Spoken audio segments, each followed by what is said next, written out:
Bonsoir, j'espère que vous allez bien. Moi, je vais très bien par la grâce de Dieu. Je vais vous dire une chose. Quand vous vous faites attaquer, et les attaques, comment vous allez les reconnaître en fait? C'est que vous avez des tas de choses comme ça qui vous tombent dessus. Vous êtes irrité, voilà.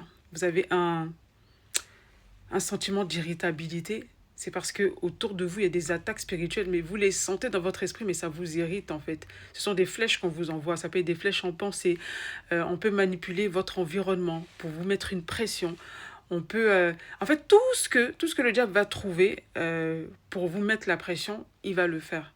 Ça peut être par rapport à votre entourage, et souvent c'est l'entourage qui est utilisé, hein. Ça peut être vos enfants, ça peut être les membres de vos familles, ça peut être vos amis, ça peut être au travail.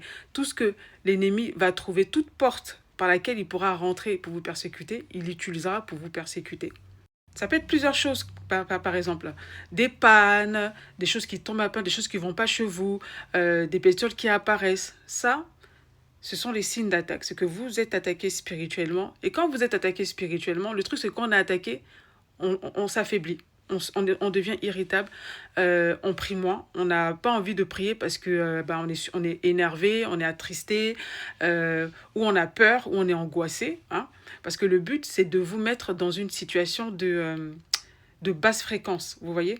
Quand vous êtes totalement négatif et tout ça, et que vous broyez du noir, vous avez des angoisses, vous avez de l'anxiété, c'est exactement ce que le diable cherche. Et plus vous serez comme ça, et plus vous serez attaqué, parce que ça donne encore plus de puissance, en fait, à toutes ces énergies-là, à toutes ces personnes qui vous attaquent, de continuer leurs attaques. Et c'est pas facile ce que je vais vous dire, hein. Quand vous êtes attaqué comme ça, ce qu'il faut faire, c'est de prier. Ah oui, la Bible ne dit en aucun passage, si tu es attaqué, il faut pleurer, il faut déprimer, il faut rester dans ton coin. Non, la Bible dit, par exemple, si quelqu'un souffre, qu'il prie. Ah oui, si quelqu'un souffre, qu'il prie. Ta seule solution, en fait, c'est la prière. Même si dans le moment, au moment où tu reçois toutes ces attaques-là, parce que moi, j'ai été très attaquée, je peux en parler, et j'ai pas arrêté d'être attaquée. Vu les choses que je dénonce, et que ça a l'air fou, hein, les choses que je dénonce, je n'ai pas cessé d'être attaquée. Et le pire, c'est que les gens qui sont avec moi, qui me soutiennent aussi, ont reçu aussi ces mêmes attaques. Ont ces attaques-là aussi. Toute personne qui me soutient a aussi ces attaques-là. Mais ce qui est bien, c'est qu'au fur et à mesure, je me rends compte que c'est comme si je montais dans de nouvelles dimensions. C'est comme si toutes ces attaques-là, au lieu de m'affaiblir, parce que sur le moment, ça peut t'affaiblir, mais après, quand j'en sors, j'ai l'impression de devenir encore plus forte, de supporter et de tenir le coup, en fait, et de devenir encore plus ferme. Et je vous dis, priez, mais vraiment priez. Parce que le but de tout ça, c'est que tu arrêtes de prier. Le but de tout ça, c'est que tu t'éloignes de Dieu, c'est que tu commences... euh, c'est que tu baisses ta garde, en fait. C'est que tu commences à t'affaiblir, à... Comment dire ça? À dire des paroles négatives. Parce que je vais vous dire une chose, les paroles sont puissantes. Toutes les paroles que tu vas dire là, le diable va les utiliser contre toi. Les paroles sont très puissantes. C'est que tu commences à te maudire toi-même, à dire des choses qu'il ne faut pas dire, en fait. Quand tu sens que ça ne va pas et que tu es tellement oppressé, te acculé, prie. Prie en langue. Force-toi, mais prie en langue. Ou bien, ou bien ne dis rien. Ne dis rien, mais voilà. Invoque Dieu, implore Dieu de t'aider, demande-lui de l'aide. Voilà. Si tu veux pleurer, pleure, mais en priant, en demandant à Dieu de t'aider. Mais ne commence pas à être super négative, à dire des choses que tu vas regretter, à, à dire des paroles en fait qui vont se retourner contre toi, parce que c'est ce qu'il cherche en fait. C'est vraiment de te mettre plus bas que terre.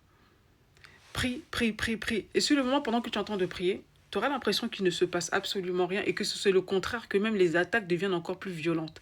Je vais te dire une chose, c'est une très bonne nouvelle. Si pendant que tu es en train de prier et que tu essaies de faire la bonne chose et tu as l'impression qu'on t'attaque encore plus, c'est parce que tu es en train de faire quelque chose qui est en train de les déranger en fait. Et eux, leur but, c'est de te faire lâcher prise. C'est de te faire lâcher, en fait. C'est que tu lâches la prière, hein, que tu lâches la prière et que tu commences à te lamenter.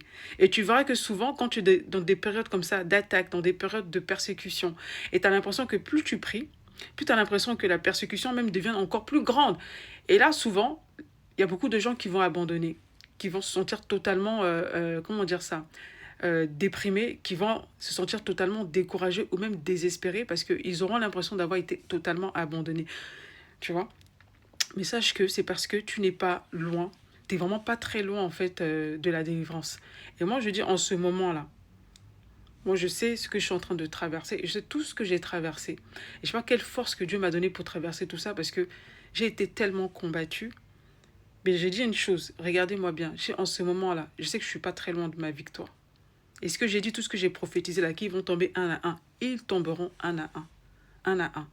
Et c'est pas facile parce que j'ai été persécutée, mais les gens n'ont pas idée. Hein. Cette année, j'ai été persécutée. Mais à côté de ça, il y a eu des bonnes choses aussi parce que Dieu, il est toujours comme ça. Là où le mal abonde, ben, Dieu fait toujours surabonder sa grâce aussi. Et il nous donne toujours la victoire. Il arrive un moment où il nous donne la victoire et où il expose les œuvres des ténèbres. Et il faut, pour ça, pour arriver à ce stade-là, il faut persévérer en fait. Il faut persévérer, il ne faut pas lâcher. Tant que tu es vivant, tu as du souffle. Il ne faut pas lâcher parce que le but de l'ennemi qui manipule nos émotions, bien sûr, parce qu'il nous connaît, il sait comment manipuler nos émotions, comment utiliser notre environnement, les gens qui sont autour de nous. Et le plus souvent, ce sont nos proches. Ce sont nos enfants, ça peut être nos frères, nos parents, ça peut être, c'est toujours les personnes qui te côtoient en fait, qui seront une source de persécution pour toi. Pourquoi? Parce que justement, ce sont eux qui peuvent t'atteindre. Tu comprends? Donc, il y a des choses que tu ne pourras pas contrôler. Tu ne peux pas contrôler les gens. Tu ne peux pas contrôler leur façon d'agir. Tu ne peux pas contrôler les gens qui sont autour de toi, qui vont mal agir, qui vont faire des choses qui vont te blesser, qui vont te mettre en danger peut-être. Mais par contre, la chose que tu pourras contrôler, c'est toi. C'est comment tu vas gérer ces choses-là. Comment tu vas gérer toutes ces attaques-là. Parce que je t'assure que tu ne mourras pas. Quelquefois, il ne sert à rien de paniquer. Tu pries et tu ne sais pas comment Dieu va faire, mais Dieu va régler cette situation-là. Tu pries et tu ne lâches pas l'affaire. Parce que quelquefois, le diable, il utilise tout et n'importe quoi pour nous persécuter. Des choses auxquelles vous ne vous attendrez même pas, qui seront utilisées pour vous persécuter. Voilà. C'est diabolique, c'est aussi de la sorcellerie, tout ça. Mais moi, je suis là pour vous encourager. J'ai dit, tenez bon. Dieu, il est là, il ne t'abandonne pas, il est toujours là. Je dis gloire à Dieu, hein. Dieu est toujours là, il ne nous abandonne pas, il voit ce qui se passe. Il a même prévu une issue. Au moment où tu es en train de prier, Dieu déjà a prévu une issue pour toi. Tu vas sortir de ces problèmes-là, grandir encore plus, encore, voilà, avec plus de force. Et non seulement ça, mais tu en sortiras de là avec une grande bénédiction. Voilà. Sachez, hein, ceux qui me combattent là, que je suis béni. Moi, je le dis, je le déclare et je le proclame que je suis béni. Et je sais que je suis plus que béni. Toute persécution qui vient de là, je suis vivante. Tant que je respire, je suis béni. Et Dieu me mettra au-dessus de votre tête. Ça, c'est sûr, ça. Et c'est comme ça que Dieu t'élève. C'est quand tu passes des persécutions comme ça, ceux qui sont à l'origine même de cette persécution, tant que tu restes fidèle et tu restes là à combattre à ton poste, Dieu te mettra au-dessus d'eux. Dieu t'élèvera au-dessus d'eux, c'est toujours comme ça. La seule chose, c'est de rester fidèle et de faire ce que la Bible nous demande, c'est de prier. La Bible ne nous demande pas de maudire ou voilà, de se lamenter. Non, la Bible dit, si quelqu'un souffre, qu'il prie. Voilà, tu pries. La seule chose que tu ne dois jamais abandonner dans ces moments-là, c'est la prière. Voilà. Tu ne dois jamais abandonner ta vie de prière et puis sois très prudent. Sache discerner en fait. Parce que quelquefois, le diable va essayer de t'effrayer, de t'angoisser, de créer des situations autour de toi pour que tu sois vraiment angoissé, que tu lâches prise. Tu peux ressentir ces angoisses-là, ces peurs-là, cette impression d'avoir été abandonné, mais peu importe. Il y a une chose que tu ne devras jamais lâcher, c'est la prière. Et toujours avoir les yeux tournés vers le Seigneur. Et toujours ton regard fixé sur Dieu. Parce que je t'assure qu'il va se passer des choses même qui vont t'étonner. Dieu va susciter des miracles qui t'étonneront. Tu sortiras de cette situation, tu ne sauras même pas comment ça s'est fait. Dieu saura éteindre les feux. Tous ces feux qui s'allument pour t'effrayer, Dieu saura les éteindre.